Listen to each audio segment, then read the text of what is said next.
Life. The quintessential building blocks and fundamental knowledge our lives today were built on. From computers and smartphones to human health and the medical industry to transportation and commerce to the cosmos and the unknown. When you follow the breadcrumbs down the rabbit hole, you come to find all this came about not for the betterment of society,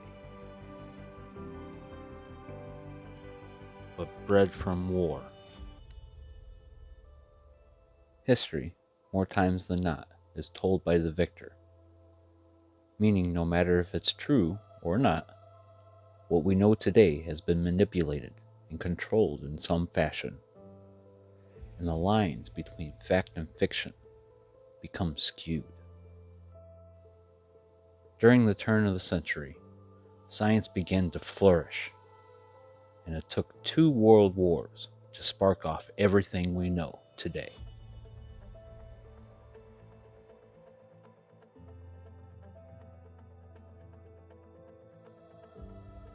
These men built on what the chemists began in 1869 and formed the periodic table we know today, to nuclear reactors and particle accelerators like CERN.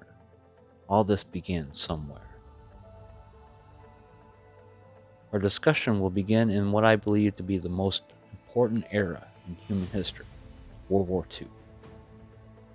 The 1940s ushered in a new era of industry, inventions, science and technology, and as shown through history, nothing gets these fields moving forward quicker more than war. During this time, the US military enlisted the help of the brightest minds across the planet, which included Einstein, and began working on a series of programs to develop bigger and better weapons.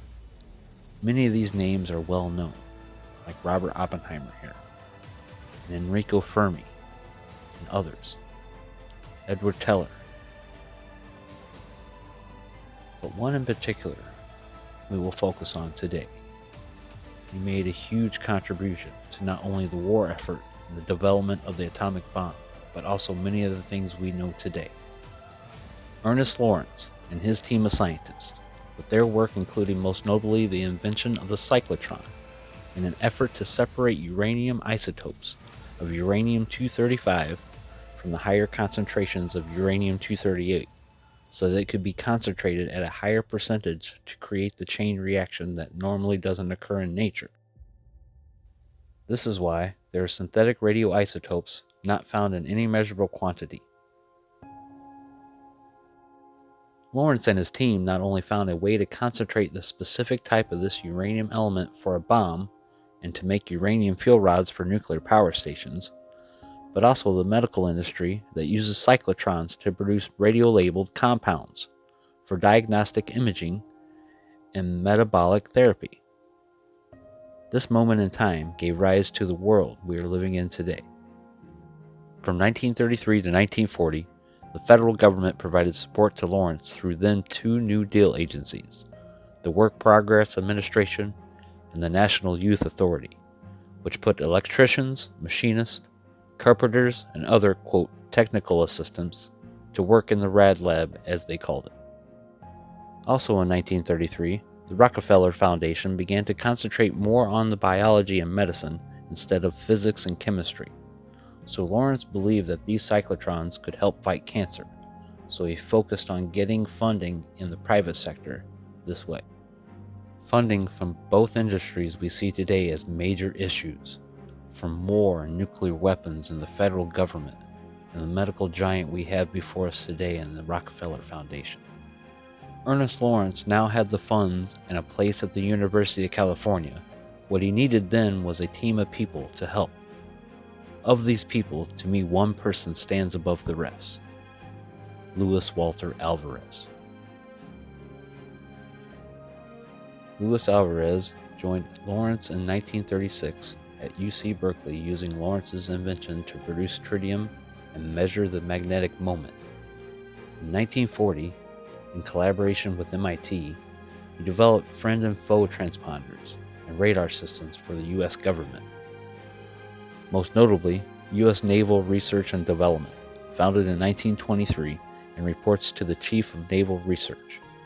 As the Navy's corporate laboratory, it has had a fruitful relationship with industry as a collaborator, contractor, and through Cooperative Research and Development Agreements, CRADAs. This is the most link in the Navy Research, Development, and Acquisition chain, RD&A. Develop and acquisition, bought or obtained. Luis Alvarez went on to develop new procedures and inventions, most notably accelerator mass spectrometry, where ions are accelerated before analysis. Alvarez also mentored someone we know of today. Richard A. Muller. Muller and Alvarez worked on bubble chambers, mass spectrometry, and cosmic ray background. Muller then decided to move to different fields of study like ice ages, extinctions, nemesis hypothesis, and finally focused on climate change. He moved on to climate science, and backed by skeptics that found that the initial findings didn't use the correct software parameters which produced the well-known hockey stick graph used to frighten the world for the past few decades. So he devised his own system and came to the conclusion that the warming is unprecedented in the last 1,000 years, but no work into the specific causes.